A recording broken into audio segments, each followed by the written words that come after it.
আমি আসতেছি, লিস্ট করে রাখো। আপনি আবার কবে আসবেন? আপনার যা বয়স, এ বয়সে তো এমনি আমাদের হায়াত নিয়ে আপনি বেঁচে আছেন। কথা বলেন না কেন? 65 থেকে 67 যদি গড় আয়ু হয়, তাহলে ওনার বয়স এখন কথা বলেন না। উনি আমাদের হায়াত নিয়ে বেঁচে আছে, তারপরও বলছে আমি আসতেছি। আমরা এই মুহূর্ত থেকে শুধু মাহফিল শুনতে আসা না, আমরা এই মুহূর্তে সিদ্ধান্ত নেওয়া লাগবে কিয়ামতে যেন আমার আকৃতিতে অন্তত হামজার আকৃতি থাকে, কুকুর হয়ে না যায়। কিছু মানুষের আকার হবে সাপের মতো। তাফসিরে ফি জিলালিল কোরআন মুফাসসির লিখেছেন, সূরা রহমানের এই তাফসিরে 10 প্রকার আকৃতির কথা ওখানে আছে। সাপের কাজ কি? একটা মানুষকে সবল দেয়, লোকটা মারা যায়, সাপের কোনো লাভ হয়? বলেন না কেন? 15.5 বছর আপনি তাকান, অধিকাংশ মানুষের চেহারা সুরত কিয়ামতের সাপের মতো হবে। কারণ এরা সকাল থেকে ওঠার পরে বিকাল পর্যন্ত শুধু ধান্দায় থাকতো, কার ক্ষতি করব, কাকে বিপদে ফেলবো, কাকে মিথ্যা মামলা দিয়ে ধরিয়ে দেব। লোকটার মাঝখানে ক্ষতি হয়ে যেত, এর কোনো লাভ হতো না। আর এর লাভ হয়তো একটু পদ পেত। কারণ এই দেশে যত নিরীহ মানুষকে আপনি বিপদে ফেলতে পারবেন, এই জালেমদের নীতি ছিল তাকে উপরে তুলে দেওয়া। কি হয়েছে এখন আপনার? এই জন্য আহ্বান জানাচ্ছি, শুধু দুনিয়া না, আর একটা জগৎ যেহেতু সামনে আছে, আমাদের আকার আকৃতি যেন সাপের মতো, কুকুরের মতো, শুকুরের মতো, পেশাবাদুর সামসিকার মতো হয়ে না যায়। আমাদের এই আকার আকৃতি যেন কিয়ামতে আল্লাহ মানুষের মতো রাখে। বলেন আমিন। আবহমান কাল থেকে এমন এমন নিয়ম নীতি চালু করা আছে ইসলামের নামে। হে নবী, যখন কোরআনের তাফসীর করবেন, ব্যাখ্যা করবেন, ওইগুলো টিকবে না। কারণ কোরআন মানে আলো, আলো আসলে অন্ধকার দূর হবে। আলো জ্বালালে অন্ধকার দূর। অন্ধকার যখন দূর হয়ে যাবে, ওরা চিন্তা করবে একই এতদিন আমি এই জুলুমের ব্যবসা, শিরকের ব্যবসা, বেদাতের ব্যবসা করে খাচ্ছিলাম, এ দেখি সব উল্টিয়ে গেল। ওই মানুষগুলো তখন আপনার উপরে রেগে ফেলবে, এমনকি আপনাকে তেড়িয়ে আসবে মারার জন্য। এটা সূরা হজের ভেতরে আছে। ওই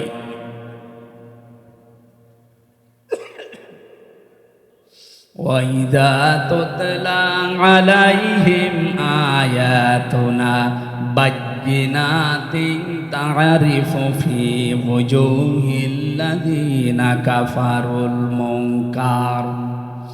আল্লাহ পাক বলেন, যখন আমার আয়াতগুলো তেলাওয়াত করে বিশ্লেষণ করবেন, বায়্যিনাত মানে দলিল আর প্রমাণ দিয়ে দিয়ে বলবেন, হে নবী দেখবেন কিছু মানুষ আছে ওরা রাগে ফুলবে এবং আপনার দিকে তেড়ে আসবে।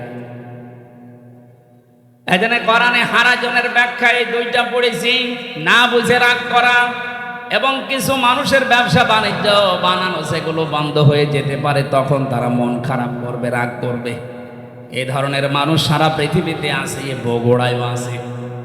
কথা বলে না কেন? আমরা কারো দিকে না তাকিয়ে কে খুশি হবে বেজার হবে না, আমার আল্লাহর দিকে তাকিয়ে আমরা আরম্ভ করছি। সূরা মায়দা 35 নাম্বার একটা মাত্র আয়াত পড়েছি। জবান খুলে কোরআনের সোনালী আয়াত পড়েন, আউযু বিল্লাহি মিনাশ শাইতানির রাজিম, বিসমিল্লাহির রহমানির রহিম, ইয়া আইয়ুহাল্লাযীনা আমানুত্তাকুল্লাহ وابتغوا إليه الوسيلة وجاهدوا في سبيله لعلكم تفلحون। সাদাকাল্লাহুল আযীম। কোন সূরা বললাম যেন? মায়েদা। বলেন না কেন? এটা একটা ক্লাস চলছে, ছাত্রের মতো 1 টু ছেলেরা যেভাবে জবাব দেয় ওইভাবে জবাব দেয়। কোন সূরা? মায়েদা মানে দস্তরখানা। মায়েদা মানে কি? খাবারের প্লেট। তামাম পৃথিবীটাকে আল্লাহ একটা খাবারের প্লেট বানিয়ে দিয়েছেন। এই জন্য রিজিক নিয়ে, খাবার নিয়ে আপনার চিন্তা করার দরকার নেই। আপনার চিন্তা করা দরকার আপনার জীবন নিয়ে। আপনাকে দুনিয়াতে পাঠানোর 50,000 বছর আগে আল্লাহ পাক রিজিকের ব্যবস্থায় দুনিয়ায় ছড়িয়ে রেখেছেন। আপনার রিজিক যেভাবেই হোক আসবে, কিন্তু এই রিজিকটা পাওয়ার জন্য কেউ যদি বাম হাতের ইনকাম করে, আমার আল্লাহর আরশ পর্যন্ত তার উপরে কেঁপে যায়। আজ বাংলাদেশকে অস্থিতিশীল করার জন্য অনেক মানুষ, ব্যবসায়িক যারা আছেন, সিন্ডিকেট করে বিভিন্ন জিনিসের দাম বাড়িয়ে দিচ্ছেন। এক কথা বলছেন না কাজ, আপনার কত টাকা লাগবে? বিশাল তিমি মাছে টন টন খাবার লাগে প্রতিদিন। আল্লাহ তার রাজ্জাক নামের কারণে যদি এই তিমি মাছকে খাওয়াতে পারে নদীর ভেতরে, সাগরের ভেতরে, মহাসমুদ্রে, আপনি মানুষ হামজা কয়েক ছটাক মাত্র খাবার লাগে। এ খাবার আল্লাহ তার রাজ্জাক নামের কারণে দিতে পারে না। আপনি কোন কারণে বাম হাতের ইনকাম করেন বলেন তো? কি কারণে সিন্ডিকেট করছেন এই ব্যবসায়ীরা? হাদিস পড়েছি, যারা মানুষকে কষ্ট দেওয়ার জন্য ব্যবসায়ী যারা, ওয়াইলুল লিল মুতাফফিফিন আল্লাযীনা ইযা তালু আলান নাসি ইস্তাওফুন। এই পৃথিবীর ময়দানে যারা খাদ্য ভেজাল দেয়, ওজনে কম বেশি করে, আর সিন্ডিকেট করে করে মানুষকে কষ্ট দেওয়ার জন্য খাবারকে সংকট তৈরি করে, এগুলো আল্লাহর ভাষায় জালেম। এটা রেকর্ড হচ্ছে, সারা বাংলাদেশে যাবে, সবাইকে জানাচ্ছি আজকে থেকে আপনি ফিরে আসবেন। এই সিন্ডিকেট যারা করছেন তারা জালেম। তারা কি? জালেমের বিরুদ্ধে আল্লাহ বলেন আমি নিজে মামলা দেব। সুতরাং সিন্ডিকেটের মাধ্যমে যারা জালেম হয়ে যাচ্ছেন, আর টাকা পয়সা আপনার কিছু আসবে, কিন্তু আপনি জালেমের খাতায় নাম লিখান, কিয়ামতের দিন আল্লাহ নিজে আপনার বিরুদ্ধে মামলা দায়ের করবে। তখন আপনার এই সম্পদ, আপনার এই ছেলে মেয়ে, এই বউ, দলের লোক সব দিয়েও পার পাবেন না। সূরা আলে ইমরান এটা আছে, কিয়ামতে কাফেরেরা তামাম পৃথিবীর সব দেওয়ার জন্য আল্লাহকে বলবে এগুলো সব দিয়ে দিলাম, আল্লাহ তুমি আমাকে অন্তত বাঁচাও। আল্লাহ পাক বলেন কখনোই না। এটা সূরা মারিজের ভেতরে আছে। ইয়াওয়াদ্দুল মুজরিমু লাউ ইয়াফতাদি মিন আযাবি ইয়াউমিদিন বিবানি ওয়া সাহিবাতিহি ওয়া আখি ওয়া ফাসিলাতিহি আল্লাতী তুবি ওয়া মান ফিল আরদি জামিআ সুম্মা ইউনজি। আল্লাহ পাক বলেন প্রথমে যখন বিচার করব, এই মানুষগুলোর যারা জালেমের তালিকায় নাম আছে এদেরকে ডাক দেওয়া হবে। সিন্ডিকেট করলে তার নাম আল্লাহর তালিকায় কি বলেন তো? আরো জোরে, জোর হলো না, আর একবার। এদেরকে ডাকার পরে ওরা বলবে আল্লাহ আমার এই যে মেয়ে আছে, আমার বউ আছে, আমার স্ত্রী সন্তান আছে, আমার টাকা পয়সা আছে, আমি কামাই করেছি বৈধ অবৈধ মিলে, অমাং ফিল আরদি জামিআ, এমনকি দুনিয়া যা আছে আমার স্থাবর অস্থাবর সব আমি দিয়ে দিলাম। এগুলো কি আর কি মনে হচ্ছে আপনার কাছে? আল্লাহর কথা কোনো মিথ্যা নেই। আল্লাহ বলেন এর পরেও লোকটা কেঁদে কেঁদে শেষে বলবে সুম্মা ইউনজি, আমাকে আপনারা মাফ করেন। আজকে সচিব যেভাবে হাত জোড় করেছে সেনাবাহিনীর কাছে যে যা আছে সব নিয়ে যান, আমারে বাঁচান, ওরা ছেড়ে যাচ্ছে। সেনাবাহিনী যদি আপনাকে না ছাড়ে অবৈধ ইনকামের কারণে, কিয়ামতে মাহশারে আদালতে কোটি কোটি মানুষ থাকবে, সবার সামনে আপনার বিচার হবে। আল্লাহ পাক বলবেন না কাল্লা, কখনোই না, ইন্নাহা লাযা, তোরে আমি লাজাই দেব। লাজা কি? না, কাল্লা ইন্নাহা লাযা, তোরে আমি লাজাই দেব। কোরআনে কারিমের সূরা মারিজের আয়াতের ভেতরে আল্লাহ বর্ণনা দিয়েছেন লাজাই দেওয়া হবে তোরে।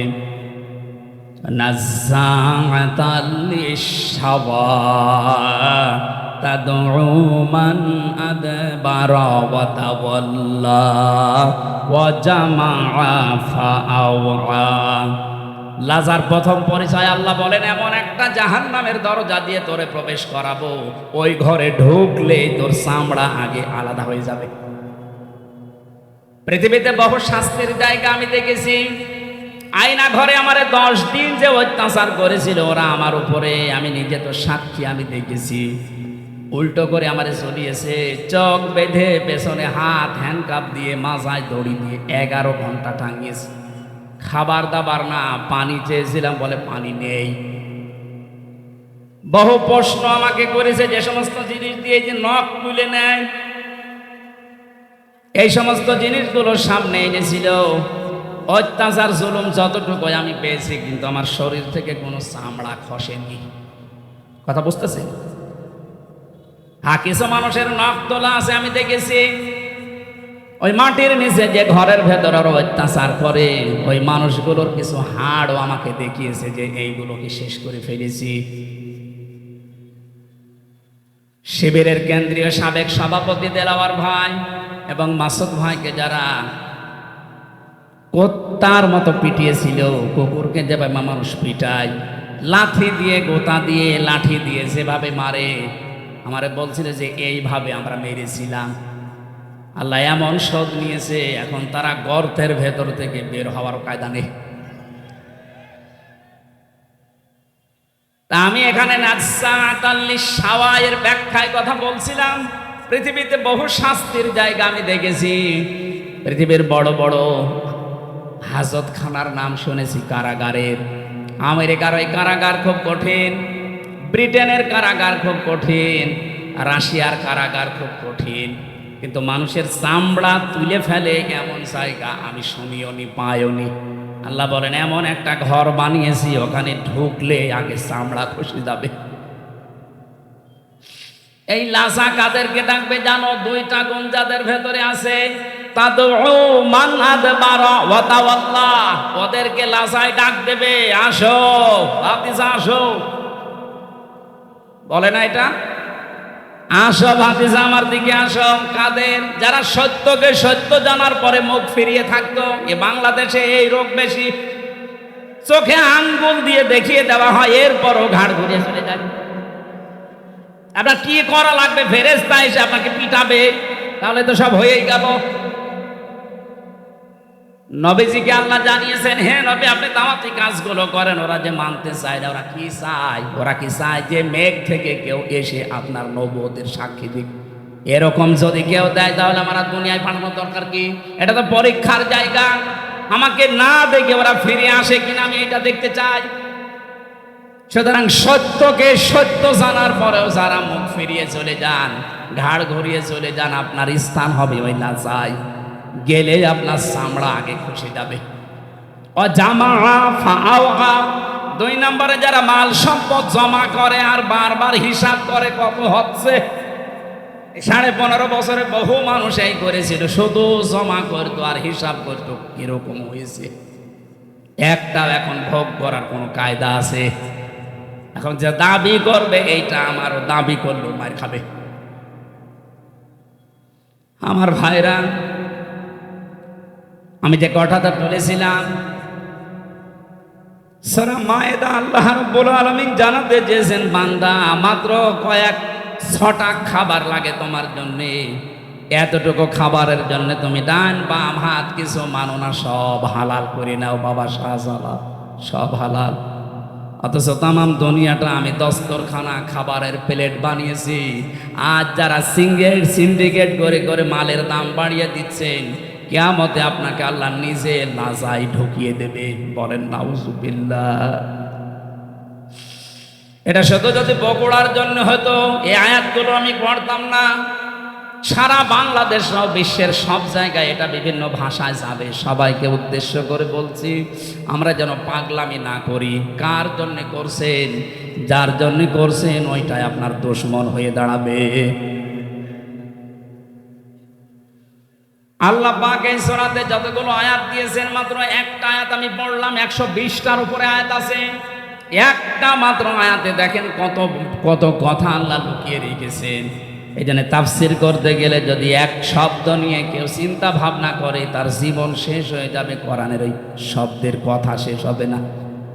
আল্লাহ এখানে প্রথমে ডাক দিয়েছেন ইমানদারকে, কোনো বেঈমানকে ডাকেননি। আমরা যেহেতু ইমানদার, আল্লাহ আমাদেরকে ডাক দিয়ে বলেন ইত্তাকুল্লাহ, আমাকে ভয় করো। ভয় করা মানে কি? এই যে দোবাই থাকে, এই ভাইয়ের মতো বিশাল জুব্বা গায়ে দিয়ে, পাগড়ি একটা মাথায় দিয়ে, হাতে তসবিহ নিয়ে শুধুমাত্র সুবহানাল্লাহ সুবহানাল্লাহ, এইটা না। ভয়ের ব্যাখ্যা পেয়েছি আমি 9টা। দুনিয়াতে সত্যিই যদি কেউ আল্লাহকে ভয় করতে পারে, ভয় মানে খৌফ মানেও ভয়, তাকওয়া মানেও ভয়, ইনজার মানেও ভয়, কিন্তু ওই সমস্ত শব্দ না দিয়ে আল্লাহ তাকওয়া দিলেন কেন? খৌফ মানে সাপ দেখে ভয় করা, ইনজার মানে পুলিশ দেখে ভয় করা, কিন্তু তাকওয়া মানে আল্লাহর এমন ভয়, আল্লাহকে না দেখে ভয় করা শুধু না, তার নিষিদ্ধ কাজগুলো ঘৃণা করে ছেড়ে দেওয়া। তাহলে আজকে থেকে আমরা এই ভয় অর্জন করব, আল্লাহর যত নিষিদ্ধ কাজ আছে শুধু ছেড়ে দেব না, ওটা ঘৃণা করে ছেড়ে দিয়ে ছেড়ে আসবো। কথা বলে না কেন? তাহলে এই মাহফিল সাকসেস হবে, আমার জীবনে আমি কিছু পেতে পারি। এখন থেকে যদি আমল শুরু না হয়, সকাল থেকে আপনারা মনে থাকবে না, আজকে থেকে এখন থেকে আরম্ভ করা লাগবে।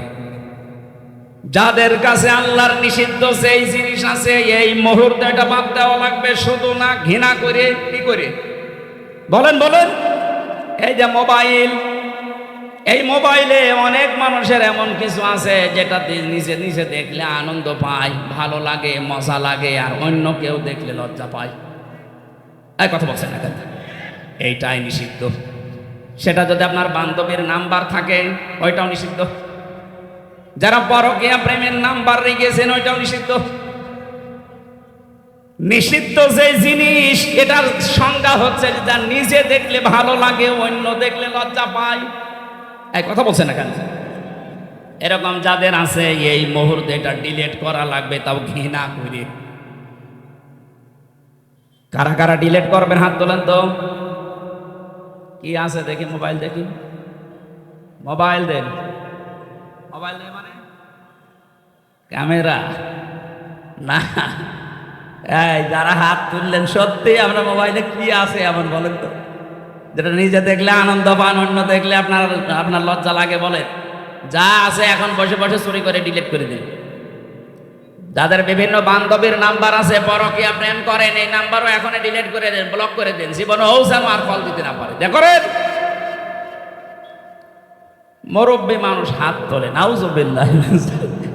যুবক মানুষ দিয়ে একটা লাইন মাইন করলে মানুষ যায়, মুরব্বী মানুষ কি লাইন করো না। আমি একটা উদাহরণ দিলাম মাত্র। তাকওয়া মানেও ভয়, খৌফ মানেও ভয়। খৌফ আল্লাহ দেয়নি, দিয়েছেন তাকওয়া। তার মানে আল্লাহর নিষিদ্ধ কাজ আজকে থেকে যেটা যেখানে বাঁধবে, ওটা শুধু ছেড়ে দেবেন না, ঘৃণা করে ছেড়ে দেবেন। এই তাকওয়া যদি কেউ অবলম্বন করে, কোরআনে কারীম জানিয়েছে দুনিয়া আখিরাত মিলে আল্লাহ তাকে 27টা উপকার করবে। সুবহানাল্লাহ বলতে পারেন না? দুনিয়ার 1 নাম্বার উপকারও যদি বিপদে পড়ে দুনিয়ায়, এই তাকওয়ার কারণে নিষিদ্ধ জিনিস যেহেতু আল্লাহর কাছে স্যালেন্ডার করে ছেড়ে দিয়েছে ঘৃণা করে, দুনিয়ার বিপদে পড়লে আল্লাহ পাক নিজে তাকে সাহায্য করবেন। মানে এমন জায়গায় তাকে পৌঁছাবেন, তার কল্পনাও ছিল না যে ওই জায়গায় যাওয়া যায়। এই আয়াতের তাফসিরে একটা ঘটনা আমি পড়েছি, তাবারির ভেতরে আছে। শেষ করে দেব নাকি? 1 ঘন্টা হয়ে গেছে, আমার মনে হয় 1 ঘন্টা কথা বলার নিয়ম। একটা ক্লাস চলছে না, ক্লাস তো 45 মিনিট হয়। এতক্ষণ বসে থাকবেন আপনারা?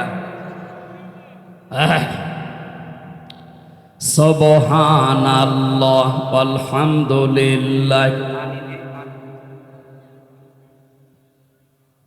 পানি দিলে ভালো হয়। সুবহানাল্লাহ আলহামদুলিল্লাহ লা ইলাহা ইল্লাল্লাহ। ঠিক আছে।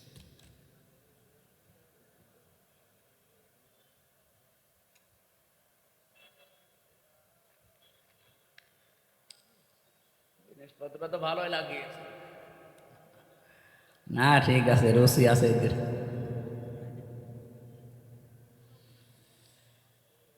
সুবহানাল্লাহ আলহামদুলিল্লাহ লা ইলাহা।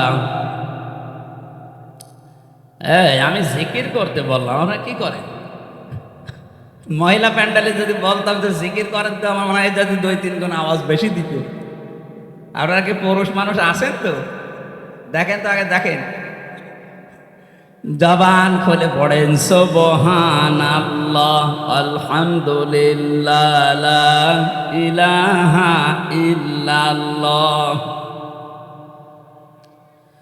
আলহামদুলিল্লাহ লা ইলাহা ইল্লাল্লাহ সুবহানাল্লাহ আলহামদুলিল্লাহ লা ইলাহা ইল্লাল্লাহ লা ইলাহা ইল্লাল্লাহ মুহাম্মাদুর রাসূলুল্লাহ। বগুড়াবাসী আল্লাহ রাব্বুল আলামিন পরের শব্দে আমাদেরকে জানিয়েছেন ওয়াবতাগু ইলাইহিল ওয়াসিলা। আমি আল্লাহ পর্যন্ত পৌঁছাতে। আরে ভাই, এর ভেতরে নিয়ে আসার সময় কি আসছে? ঠিক আছে, জান কি আসছে, শেষ হলে নিয়ে আসেন।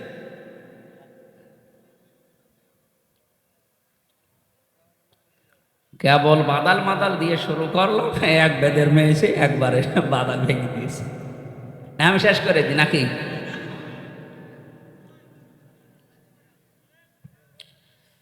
বগুড়াবাসী ওয়াবতাগু ইলাইহিল ওয়াসিলা, এই শব্দের ব্যাখ্যায় আমরা বিশেষ করে বাংলাদেশ, ভারত, পাকিস্তান, এই 3টা দেশে একটু ঝামেলা আছে। আমরা অনেকেই শুনি, অনেকেই মনে করি ওয়াসিলা মানে কোনো পীর সাহেবকে ধরার মাধ্যমে আল্লাহ পর্যন্ত পৌঁছাতে হবে। না, কোরআনে কারিমের তাফসিরের ভেতরে ওয়াসিলা শব্দের আমি 2টা অর্থ পেয়েছি। 1 নম্বরে ওয়াসিলা মানে নেক কাজ, 2 নম্বরে ওয়াসিলা মানে নবীর সম্মান। আপনি আল্লাহর কাছে পর্যন্ত যদি পৌঁছাতে চান, জীবনের নেক কাজ দিয়ে যাওয়া লাগবে, অথবা নবীর সম্মান, মুহাম্মদুর রাসূলুল্লাহর সম্মানকে দুনিয়ায় দেখিয়ে তারপরে যাওয়া লাগবে। তার সম্মান আজ ভুলণ্ঠিত হচ্ছে, তার আদর্শ আজ আমাদের কাছে নেই। এই আদর্শ গ্রহণ করে তাকে সম্মান দেওয়ার মাধ্যমে আপনি আল্লাহর কাছে একটা পজিশন তৈরি করতে পারবেন। তাছাড়া আমার অমুক বাবা ছাড়া আল্লাহর কাছে যাওয়া যাবে না, এটা বানানো কথা, ওদের দরবারের কথা ওইটা। ওয়াবতাগু ইলাইহিল ওয়াসিলা, আমি আল্লাহর কাছে তোমার পজিশন আছে কিনা, কোনো চেয়ার আছে কিনা, তোমার মান মর্যাদা আছে কিনা একটু খেয়াল করো। আজকে বগুড়া জেলার তারা দায়িত্বে আছে, ওনারা বিএনপিতে আছে, তারেক জিয়া সাহেবের কাছে ওনাদের একটা পজিশন আছে, এই জন্য চেয়ারটা ওনাদের দিয়েছে। আল্লাহ রাব্বুল আলামিনের কাছে যদি আপনার কোনো পজিশন তৈরি করতে হয়, অবশ্যই জীবনে আপনার নেক কাজ মাস্ট বি লাগবেই, এবং নবীর সম্মান রক্ষা করার জন্য তার আদর্শ গ্রহণ করা লাগবে। এই 2টার মাধ্যমে আল্লাহর কাছে আপনার একটা দাম তৈরি হবে, একটা চেয়ার তৈরি হবে, যেখানে কথা বললে আল্লাহ রাখবেন। আল্লাহ এরপরে বলেন, এই পজিশন তৈরি করার জন্য যত রকমের রাস্তা আমি তৈরি করে রেখেছি, তার উত্তম রাস্তা হচ্ছে ওয়াজাহিদু ফি সাবিলি, আমি আল্লাহর রাস্তায় এই দুনিয়াতে জিহাদ করা। এই শব্দটা শুনলে অনেকের রাগ হয়, অথচ জিহাদ আর এই যে জঙ্গি জঙ্গি করে যারা চালাচ্ছেন, এই জিনিস এক না। অন্যায় যেখানে, প্রতিবাদ সেখানে, এর নাম জিহাদ। এটাই হামলা দিয়েছে। গতকালকে এক সচিব ধরা পড়েছে, এই যে রাত্রে এত টাকা পয়সা আপনি পেলেন কোথায়? আমি একজন ওসি সাহেবকে পড়াতাম, ওই সময় 9 সালে যখন ভার্সিটিতে প্রথম ভর্তি হই। ওনার বেতন মাত্র ওই সময় 32,000 টাকা। ওনার ছেলে মেয়ে বউ ঢাকাতে যে ফ্ল্যাট নিয়ে থাকে, ওটার ভাড়া হচ্ছে 55,000 টাকা। আমি একদিন বললাম, স্যার আপনার বেতন 32,000, অথচ আপনার ফ্ল্যাট যেটা ভাড়া আছে, আপনার বউ ছেলে মেয়ে থাকে ঢাকাতে, এটা 55,000, কিভাবে কি? হুজুর সব আল্লাহ চালায়। কে চালাচ্ছে? সব আল্লাহ চালাচ্ছে।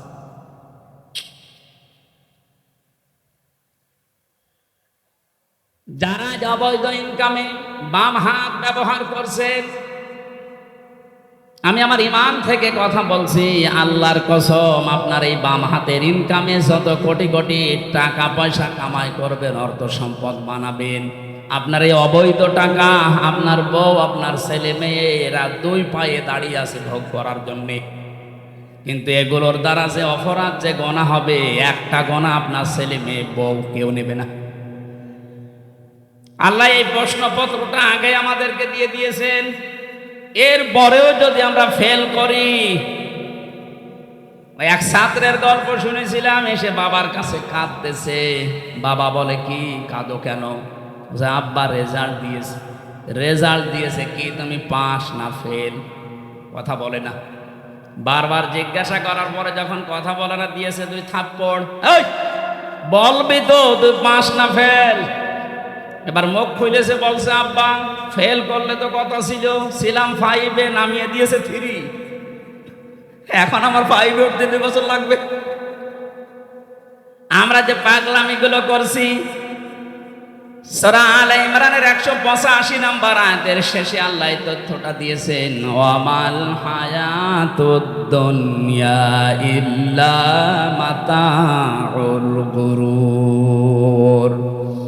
ও পৃথিবীর বান্দা বান্দিরা, দুনিয়ার জীবনটা কিন্তু একটা খেলাধুলা, এটা ধোঁকা। তোর স্ত্রী তোর জন্য ধোঁকা, তোর সন্তানাদি মা বাবা, এমনকি দুনিয়ার যত মানুষ তোকে ভালোবাসি বলে দাবি করে, সবগুলো ধোঁকা। এগুলো সব কাঠ হয়ে যাবে চোখ বন্ধ হওয়ার পর। ফাইদা নফিখা ফিস সূরি ফালা আনসাবা বাইনাহুম ইয়াউমাইযি ওয়ালা ইয়াতাসাআলুন। সূরা মুমিনুনের ভেতরে আল্লাহ জানিয়েছেন, চোখ যখনই বন্ধ হয়ে যাবে মানুষের, পৃথিবীতে যত রকমের সম্পর্ক আছে, আত্মীয়তার হোক, রক্তের হোক, দলীয় হোক, যত রকমের সম্পর্ক সব আমি আল্লাহ কাট করে দেব। নসবের বহু বচন আনসাব, একটা সম্পর্ক তো থাকবে না। এ প্রশ্নপত্র হাতে পাওয়ার পরেও যদি কোনো জ্ঞানী মানুষ আমরা ফেল করে বসি, তবে আমাদেরকে 5 থেকে 3 না 5 থেকে 1-এ নামানো দরকার। আমি সহ যারা আছি এরকম পাগল, আজকে থেকে আর পাগলামি যেন না করি। আমার কথা বুঝতেছেন? কিয়ামতে যদি কুকুরের সুরত নিয়ে ওঠা লাগে, আমি কি করলাম এ বিশাল সম্পদের পাহাড় তৈরি করে, আমি ভোগও করতে পারলাম না। দুনিয়াতেই যদি এই অপমান, এই যে সচিব যিনি ধরা পড়েছে রাতে, ওনার যে এখন কি হবে উনি জানি আর আল্লাহ জানে। আর ইসলামী রাষ্ট্র হলে ওনাকে তো এখন ফাঁসি দেওয়া হইতো। যেই কয়েকজনই ধরা পড়েছে আপনি তাকান, এক একজনের শুনলাম 620টার উপরে বাড়ি আছে তার, সারা পৃথিবী মিলে। ভ্যান চালকের মতো যদি হালাল রোজে উপার্জন করা লাগতো, কিয়ামতের আগে এই পৃথিবীতে কেউ 620টা বাড়ি বানাতে পারে। অথচ 15.5 বছর অলরেডি অনেকে বানিয়েছে। 350 এমপি এবং নির্বাচন কমিশনের যে 15 জন দায়িত্বে ছিল, একজন পটল তুলেছে, এখনো 14 জন আছে। প্রত্যেকের এখন হিসাব নেওয়া হচ্ছে যে টাকা পেলেন কোথায় বলেন। ইসলাম যদি এদেশে থাকতো, হিসাব না, শুধু ধৈর্য আর প্রমাণ হলেই কে আল্লাহ ফতে করে দিত। এইটা দেখার পরে কিয়ামত পর্যন্ত এই দেশে আর অবৈধ সম্পদের পাহাড় কেউ গড়তো না। এটা বন্ধ করা দরকার। আর এটার জন্য কোরআনে কারিমের আইন ছাড়া বানানো আইন দিয়ে সম্ভব না। যেহেতু এখনো কোরআনে কারিমের আইন এদেশে আসেনি, আমরা যারা বিবেকবান আছি, কিন্তু বিবেকটা কাজে লাগান। কুকুরের মতো শরৎ নিয়ে কিয়ামতে উঠলে কি হবে আপনার? আপনি মনে করেন 2000 বছর হায়াত পেলেন, 2000 বছর পরে তো মরবেন নাকি? কথা বলেন না কেন? আপনার যাতে কত বড় বড় মহারথী কবরে চলে গেছে। বিশ্ব নবীকে আজরাইল অফার দিয়েছিল, আপনি যদি থাকতে চান যতদিন ইচ্ছা থাকতে পারবেন। নবীজি বলেছেন তারপরে কি? বলে হ্যাঁ, তারপরে মরা লাগবে। নবীজি বললেন, দেখো মরা যদি লাগবে তখন আর আমার রেখে যাওয়া দরকার নেই, আমার নিয়ে চলো। তারে তো অফার দেওয়ার পরেও তিনি গ্রহণ করেননি, আর আপনার অফার নেই। সর্বোচ্চ এদেশের এখন গড় আয়ু হচ্ছে 65-67 বছর। আপনি এরপরে যদি বেঁচে থাকেন, মনে করবেন আপনি বোনাস পেয়েছেন, আমাদের হায়াত ধার করে বেঁচে আছেন। কথা বলেন না। যিনি পালিয়ে গেছে বারবার ওখান থেকে, যে মোবাইলে কল রেকর্ড করে এডিটিং করে ফাঁস করছে। প্রশ্ন আসতে পারে, বড় বড় আসমানি কিতাব আছে এখন 3টা, ছোট সহিফা আছে 100টা, ওইগুলো হ্যাঁ ওগুলো কিতাব, কিন্তু কিতাবের ব্যাখ্যা। এটা নাজিল হওয়ার আগে যত কিতাব, যত বই বলেন, পুস্তক বলেন, আল্লাহ দুনিয়াতে পাঠিয়েছেন, প্রত্যেকটা কিতাব এই কিতাবের ব্যাখ্যা করার জন্য এসেছিল। সূরা ফাতিহার ভেতরে আল্লাহ যা দিয়েছেন, পুরা তাওরাতের ভেতরে আল্লাহ তাই দিয়েছেন, পুরা ইনজিলের ভেতরে আল্লাহ যা দিয়েছেন, বিসমিল্লাহর ভেতরে আল্লাহ তাই দিয়ে দিয়েছেন। আর সহিফার কথা আমরা জানি 100টা। হযরত ইব্রাহিম, হযরত শীস, এই সমস্ত নবীদেরকে আল্লাহ সহিফা দিয়েছিলেন। এই নবীগুলো যত কিছু দুনিয়ার মানুষকে জানিয়েছে সব আল্লাহ পাক সূরা ইখলাসের ভেতরে দিয়ে দিয়েছেন। সুতরাং এই একটাই মাত্র কিতাব। হে নবী, আপনাকে আমি এটা দিয়েছি, শুধু সোমা খাবেন আর মাথার উপরে রেখে দেবেন। এদেশে তো এটা চলে। এই কিতাব আমি কেন দিলাম জানেন? হাদা বায়ানুল লিন্নাস। আপনি এটা বর্ণনা করবেন মানুষের সামনে। কোন মানুষ? লিন্নাস। লাম শব্দ ব্যবহার করা হয় আরবি গ্রামার অনুযায়ী 13টা অর্থে। এখানে 9 নাম্বার অর্থে লেখা আছে লাম ব্যবহার করা হয় জীবিত মানুষদের জন্য। কাদের জন্য? এখানে যারা আছেন জীবিত না মরে গেছেন। সুতরাং বর্ণনা আজকে আপনার জন্য। যদিও 15.5 বছরের নিয়মটা অনেকে তুলে দিয়েছিল। কোরআন আপনি পড়বেন, বোঝাবেন, পড়েন, বোঝান মরা মানুষকে। জীবিত মানুষদেরকে কোরআন শোনাবে ব্যবস্থা করলে বন্ধ করে দিত। এমনকি এমন সিস্টেম তৈরি করে রেখেছিল 14 জায়গায় পারমিশন নেওয়া লাগবে। ও ছাতা কেউ নেবেও না, কোরআন শুনতেও যাবে না। অলিখিত একটা ঘোষণা ছিল, কোরআন যেন মানুষ শুনতে না পারে। এই উপলব্ধিটা ছিল আবু জেহেলের। 1500 বছর আগেও জেনেছিল যে আমি যে চেয়ারে বসে আছি এটা তো অবৈধ চেয়ার। জনগণ যদি মুহাম্মদুর রাসূলুল্লাহর কণ্ঠে কোরআন শোনে আর কোরআন যেটা বলতে চায় ওটা যদি বুঝে ফেলে, তাহলে আমার যে চেয়ার আছে এ চেয়ার থাকবে না। কথা বলেন না কেন? এই 15.5 বছরে যারা ছিল ওরা আবার ভালোভাবে বুঝতো যে কোরআন যেটা বলতে চায় ওটা আমাদের সাথে মিলবে না। এই জন্য বিভিন্ন জেলাতে গেলেই বলে, হুজুর আমাদের বিরুদ্ধে বলবেন না। আরে ভাই, আপনার পক্ষে বলার মতো কোনো আয়াত তো কোরআনে নেই। আছে? ছাত্রলীগকে নিষিদ্ধ করার পরে অনেকে বলছে না ঠিক হয়নি। ওদের নিষিদ্ধ করার 1000 কারণ আমি জানি। বিশ্বজিৎকে হত্যা মামলায় যে লোকটা আমার সাথে 3 বছর জেলে ছিল, আবরার ফাহাদকে হত্যা মামলার 16 জন আমার পাশে ছিল। ওরা কেন এই কাজগুলো করেছে, কাদের নির্দেশে করেছে, সব এখন আফসোস করছে। ওদেরকে নিষিদ্ধ করার জন্য 1000 কারণ আমি জানি, কিন্তু ওদেরকে আপনি জায়েজ ভাবে কাজ করতে দেবেন একটা কারণ বলতে পারবেন না। ওরা যেভাবে বৈধভাবে দেশে চলবে কোনো কারণ নেই। 5 আগস্টের আগের দিন 4 তারিখে আমি দেখেছি একটা ছেলে হেঁটে যাচ্ছে আর হেলমেট মাথায় দিয়ে এরকম একটা বড় ছোরা নিয়ে, তোমার মনে হচ্ছে গরু কোপ মারছে। এই দৃশ্য তামাম দুনিয়া দেখেছে। ছেলেটা বেঁচে আছে কিনা আমি জানি না। এরপরও আপনি কোন বিবেকে বলেন যে ওদেরকে নিষিদ্ধ করা ঠিক হয়নি?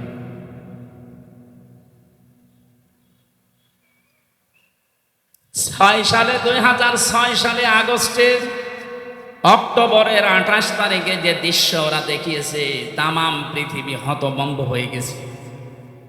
আমি একবার সিরাজগঞ্জ থেকে যাচ্ছিলাম, ড্রাইভারের পেছনে বসে আছি, দেখি একটা কুকুর পড়ে আছে রাস্তার মাঝে। ড্রাইভার সাহেব কুকুরের উপর দিয়ে না দিয়ে বাম দিয়ে চালিয়ে দিল। গাড়ি একটা ঝেঁকি দিয়ে উঠেছে। জিজ্ঞাসা করলাম, আপনি এমন করলেন কেন? এখন উল্টিয়েছে তো গাড়ি।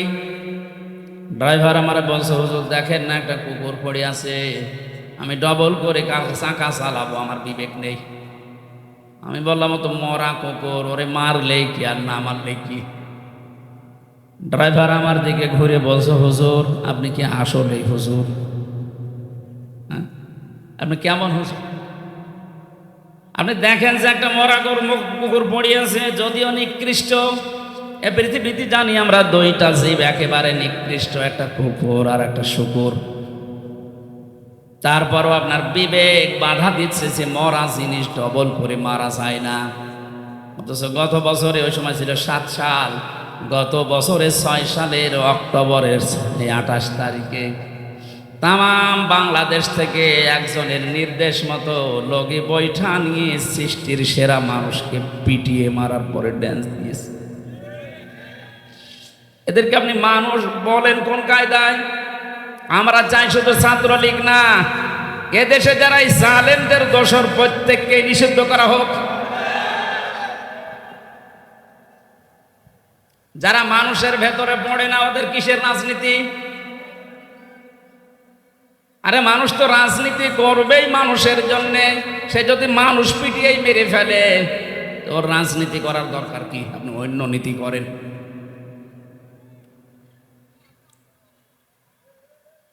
বগুড়াবাসী, আমি যেটা বলতে চাই, লিন নাস আল্লাহ দিয়েছেন, লাম ব্যবহার করা হয় জীবিত মানুষদের কারণে। সুতরাং কোরআন শোনানো লাগবে, কোরআন বোঝানো লাগবে জীবিত মানুষকে, না মরা মানুষ। আমরা এই সিস্টেম পাল্টাতে চাই। মানুষ মারা গেলে দেখা যায় উনি ডাক দিয়েছে 10 জন হাফেজ মনে কোরআন শরীফ পড়েন, ও মরিয়ে গেছে, পড়ি করবেন কি? ওর জীবনটা যদি কোরআন কেন্দ্রিক চলে, তাহলে মরে গেলে পড়া লাগবে না, কোরআন তাকে সুপারিশ করবে। আর জীবন যদি চলে উল্টা পাল্টা, এই যে দরবেশের মতো 36,000 কোটি টাকা মারিকাটি করেছে, ওর সামনেও মরে গেলে কোরআন পড়লে ওর আযাব আরো বাড়বে। যখনই আপনি সুদের আয়াত, ঘোষের আয়াত, মানুষের টাকা আত্মসাতের আয়াত আসবে, হাফেজ সাহেব তো পুড়িয়ে যাবে। গজবের ফেরেশতার ওর লাশের চারিদিকে থাকবে, জিজ্ঞাসা করবে, বেটা কি পড়ে কোরআন দিয়ে? এটা তোর জীবনে ছিল, তার মানে ছিল না। ফেরেশতারা বলবে, যাক আমাদের মনে ছিল না। কথা বলে না কেন? পাগলকে যদি বলা হয় নৌকা নাড়াবি না, ও বলে আমার মনে ছিল না। আপনি ফেরেশতাদেরকে তার স্মরণ করিয়ে দিচ্ছেন যে এই লোকটা টাকা পয়সা আত্মসাৎ করেছে, এরা আপনি পিটান। এই জন্য আমরা চাই এদেশে কিয়ামত পর্যন্ত 96% মুসলমানের দেশে কোরআন শরীফ চলবে, এটা গোপনে না, ওপেনে। বলেন, কেউ যদি বাধা দিতে আসেন, তারপরও পরিণতি হবে ওই জালেমের মতো। এই জন্য কিতাব একটাই, মরণের পরে মানুষকে যে আমরা সবাই জানি যে প্রশ্ন করা হয় 3টা না 4টা প্রশ্ন করা হবে। হ্যাঁ, আপনি আমার সাথে বেশি জানেন।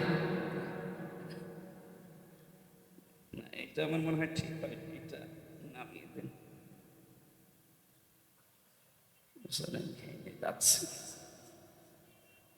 ফ্যান দিয়েছেন কোথায়? উপরে। বগুড়ার লোকের আছে। বগুড়াবাসী, প্রথম প্রশ্ন করা হবে মার রব্বুকা অমাদিনুকা। বিশ্বনবীকে সামনে এনে বলা হবে মান হাদার রজুল, এই লোকটা কে ছিল? এই 3টার জবাব যদি কেউ সঠিকভাবে বলতে পারে, রব্বি আল্লাহ দীনুন আল ইসলাম হাদা নবিয়ুনা মুহাম্মাদুর রাসূলুল্লাহ সাল্লাল্লাহু আলাইহি ওয়াসাল্লাম, সঙ্গে সঙ্গে ফেরেশতারা বলবে, আল্লাহর বান্দা এগুলো পেলে কোথায়? ও বগুড়াবাসী, আপনাকে 4th নম্বরের প্রশ্নে জবাব দেওয়া লাগবে আমি কোরআনে পেয়েছি। কারণ ফেরেশতারা একটা কিতাবই চেনে। আপনি যদি পৃথিবীর কোনো বইয়ের নাম বলেন যে মাইকেল জ্যাকসন একটা বই লিখেছি, এই বইয়ে পেয়েছি, দাঁত মুখ যা আছে আরো খুলে ফেলবে। কারণ ফেরেশতারা মাইকেল জ্যাকসন চেনে। কথা বলে না কেন? 4th প্রশ্ন যেখান থেকে জবাব দেওয়া লাগে তার নাম কোরআন শরীফ। এইটার সাথে যদি আপনার সম্পর্ক না থাকে, আপনি জবাব দেবেন কি দিয়ে? তাহলে আমার মূল প্রথম পয়েন্ট ছিল কিতাব, একটাই মাত্র কিতাব, উনজিলা ইলাইকা, হে নবী আপনাকে আমি দিলাম। কেন দিয়েছি জানেন? ফালা ইয়াকুন ফি সাদরিকা হারাজুম মিনহু লিতুনযিরা বিহি। এই কোরআন দিয়ে যখন মানুষদেরকে সতর্ক করবেন, আপনার মনের ভেতরে যেন কোনো সংকীর্ণতা কাজ না করে। হারাজনের ব্যাখ্যা আমি 33টা পেয়েছি। হারাজন মানে ভয়, ভীতি, দ্বিধা, দ্বন্দ্ব, সংশয়, সন্দেহ। 33টা অর্থ লেখা আছে তাফসিরে। আপনার মন থেকে এগুলো সব দূর করে কোরআন প্রচার আরম্ভ করবেন। ঘন্টার পরে ঘন্টা কথা বলার দরকার নেই। এ পৃথিবীতে বিশ্ব নবীর মতো এত বড় বক্তা, এত বড় মুফাসসির মাত্র 27 মিনিট কথা বলেছিলেন। এই কথাটা নিয়ে কিয়ামত পর্যন্ত মানুষ চিন্তা ভাবনা করছে, এখনো কোল কিনারা পাচ্ছে না। আর আমাদের 2-5 ঘন্টা চলে যায়, আমাদের কথাই শেষ হয় না। কারণ আমাদের কথার ভেতরে কোনো মাল নেই। কথা বলে না কেন? নবীজির এক একটা কথা নিয়ে চিন্তা হচ্ছে, গবেষণা চলছে। বিদায় হজের যে 27 মিনিটের ভাষণ, এখনো পর্যন্ত মানুষের কোল কিনারা করতে পারেনি যে কিভাবে নবীজি এত সুন্দর করে সাজালেন। এই জন্য যখন কথা বলা লাগবে কোরআন দিয়ে, তখন নিজের মনে যেন কোনো সংকীর্ণতা, ভয় ভীতি কাজ না করে। আল্লাহ আমাকে ওই পর্যায়ে উঠে কথা বলার তৌফিক দিন, বলেন আমিন। এবার আসেন মাঝখানের শব্দ হারাজনের ব্যাখ্যা। 1 নম্বরে হারাজনের ব্যাখ্যায় বেশি, যখন আপনি কোরআন দিয়ে কথা বলবেন, সামনে যারা বসে আছে এমন মানুষও পাবেন, ওরা আন্দাজে না বুঝে মন খারাপ করবে। এরকম আমাদের দেশে নেই? এগুলো আরো বেশি ছিল, এখন একটু কমেছে। আন্দাজে না বুঝে আল্লাহর বক্তব্য মন খারাপ করে, রাগ করে চলে যায়। 2 নম্বরের ব্যাখ্যায় বেশি, হে নবী, আবাহমান কাল থেকে এমন এমন নিয়ম নীতি মানুষ ইসলাম মনে করে পালন করে, যেগুলো আসলে ইসলাম না, বানানো ইসলাম। আপনি যখন কোরআনে কারিমের ব্যাখ্যা করবেন, বিশ্লেষণ শোনাবেন, কোরআন যেহেতু একটা আলো, কোরআন কি বলেন বলেন, কোরআনের বাইরে যা আছে সব অন্ধকার। আর পৃথিবীতে 3টা প্রাণী আছে, দেখবেন ওরা অন্ধকার ভালোবাসে, আলোতে থাকতে চায় না। একটা পেঁচা, বাদুর আর চামচিকা। না বগুড়ায় নেই? এরা দিনের আলোতে বের হয় না, রাতের আধার যখন বেশি হয়, অন্ধকার হয় বেশি, তখন বের হয়। বের হয়ে স্থির থাকে না, মানুষের ফসল নষ্ট করে। একলা বসে না, বিভিন্ন জিনিসে হানা দিয়ে ওগুলো নষ্ট করে ফেলে। এই জন্য ওদের নামও দেখেন এরকম ডিজিটাল নাম, পেঁচা, বাদুর, চামচিকা। নাম শুনলেই মনে হচ্ছে চেহারা মনে হয় একেবারে ঐশ্বরিয়া রায় হবে। পেঁচা নাম শুনলেই মনে হচ্ছে না চেহারা কেমন হবে। হ্যাঁ, কেউ যদি পেঁচা একবার দেখে, ওকে আর একবার দেখতে মন চাবে। ওদের কাজ কারবার ওই রকম, খালি মানুষের ফসল নষ্ট করবে, কলা নষ্ট করবে, পানের বরজ নষ্ট করবে। দিনের আলো, সূর্যের আলো ওদের ভালো লাগে না, এই জন্য রাতের আধার ওরা বেছে নেয়, ক্ষতি করে মানুষের। এই পৃথিবীতে কোরআনের আলো, ইসলামের আলো, হাদিসের আলো যাদের ভালো লাগে না, মানুষের তৈরি করা নিয়ম নীতি যেহেতু অন্ধকার, শিরিক, বেদাত, জুলুম, কুফর, এগুলো সব অন্ধকার। এগুলোর পথ তারা বেছে নেয়, শিরিকের মাধ্যমে, বেদাতের মাধ্যমে মানুষের দুনিয়ার ঈমান আমল নষ্ট করে। কিয়ামতের ময়দানে পৃথিবীতে যে যে ধরনের অপরাধী, ওই অপরাধের জন্য তার চেহারা, আকৃতি আল্লাহ ওই রকম করে দেবে। ইয়াগরাফুল মুজরিমুনা বিসিমাহুম ফায়ুখাযু বিন নাওয়াসি ওয়াল আকদাম ফাবিআইয়ি আলাহি রাব্বিকুমা তুকাযযিবান। বলেন আল্লাহু আকবার। আল্লাহ বলেন, অপরাধী যারা পাপিষ্ঠ, ওদেরকে কিয়ামতে ওদের চুলের মুঠি ধরে আর পা ধরে আমি তুলবো, যেন অপমান বেশি হয়। আমরা ছোট ছোট বাচ্চাদেরকে দেখি, যখন দোল দেওয়া হয়, দোল না যার গরিব মানুষ নেই, মার বাবা কেউ হাত ধরে 2 জন, কেউ পা ধরে 2 জন, এভাবে দোল দেয়। দোলে দোলে বলে না। কিয়ামতে ফেরেশতারা এই পাপিষ্ট মুজরিম যারা আছে সেই ধরনের অপরাধী ওর চেহারার ভেতরে আল্লাহ এটা ফুটিয়ে তুলবে। ওই চেহারা নিয়ে কেউ হাত ধরবে, চুল ধরবে, কেউ পা ধরবে, এভাবে দোলে দোলে এক দোলে দেবে জাহান্নামের মাঝে। এখানে আমার শিক্ষা দেওয়ার বিষয়, যারা দিনের আলো সূর্যের আলো না ভালো লাগার কারণে অন্ধকারের পথ বেছে নিয়ে ওদের নাম ওলট পালট হয়ে গেছে। আমরা দুনিয়াতে যারা ইসলামের আলো কোরআনের আলো সহ্য হয় না, এ চেহারা যত সুন্দর হোক আল্লাহর কসম এ চেহারা থাকবে না। দুনিয়াতে যে যে ধরনের কাজ করেছেন ওই চেহারা আপনাকে আল্লাহ ফুটিয়ে তুলবে। পৃথিবীতে দেখবেন এই যে শুকরের কাজ কি, নিজের মেয়ে ছেলে বউ এগুলো নিয়ে যায় এক জায়গায় বসে বসে আর একজনের সাথে গল্প করে, আর ওগুলো সব কচু খেতে ছেড়ে দেয়। যাদের সাথে ছেড়ে দিয়েছে সবই তোর মাহারাম নাকি।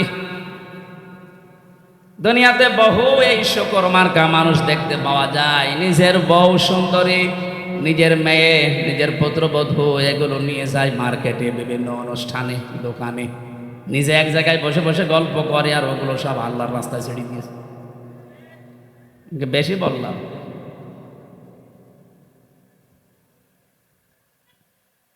অনেকে এমনও দেখা যায় নিজের স্ত্রী যদি একটু সুন্দর হয় ও দিশায় পায় না, করবে কি, ও মনে করে মানুষকে দেখাতে পারলে সওয়াব।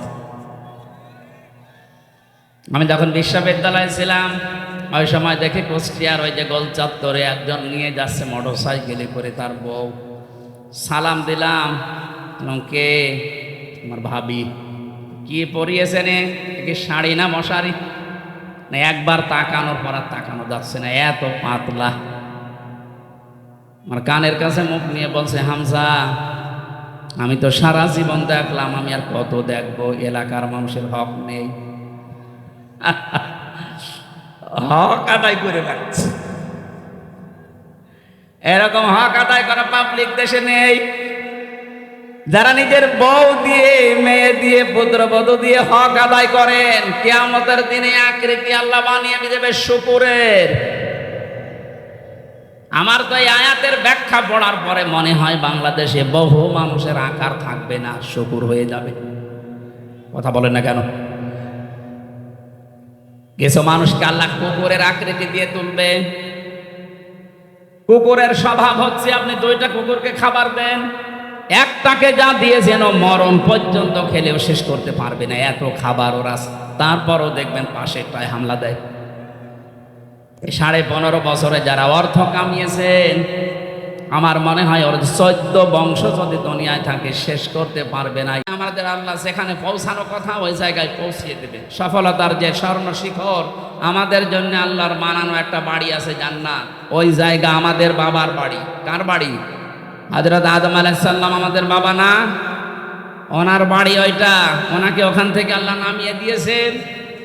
পৃথিবীতে পাঠানোর পরে উনি জানিয়েছেন, ফামান তাবিয়া হুদায়া, আমার পক্ষ থেকে তোমাদের কাছে হেদায়েত যাবে। সর্বশেষ হেদায়েতের নামই কোরআন। ফামান তাবিয়া হুদায়া ফালা খাউফুন আলাইহিম ওয়ালা হুম ইয়াহজানুন। যদি এটা অনুসরণ করে আবার থাকতে পারো দুনিয়ায়, যেখান থেকে নামিয়ে দিলাম এই বাবার বাড়ি বানানো জান্নাত, আবার ওখানে তোমাদেরকে ফিরিয়ে নেব। আমরা ওই জায়গায় যেতে চাই না, চাই না। আল কাজ্জিসু মান দানা নাফসাহু ওয়া আমিলা লিমা বাদাল মাউতি ওয়াল আজিজু মান আতবাআ নাফসাহু হাওয়াহা ওয়া তামান্না আলাল্লাহ। হযরত আনাস থেকে বর্ণিত, বিশ্বনবী জানিয়েছেন ওই লোকটা আল্লাহর দৃষ্টিতে বুদ্ধিমান, যে লোকটা আখিরাতের জন্য পুঁজি তৈরি করে আর আল্লাহর উপরে ভরসা করে। ওই লোকটা বড় নির্বোধ, পাগল, যে আখিরাতের কোনো কাজ কারবার তার নেই, আন্দাজে ভরসা করে আছে, কালেমা যখন পড়েছি জান্নাত একদিন যাবই। এই লোকটা পাগল এবং নির্বোধ। এই জন্য আমরা এরকম পাগলামি যেন না করি। আসল হার জিতের খোলা হবে আমার চোখ বন্ধ হওয়ার পরে। ফামান যুহজিহা আনিন নার ওয়া উদখিলাল জান্নাতা ফাকাদ ফাজ।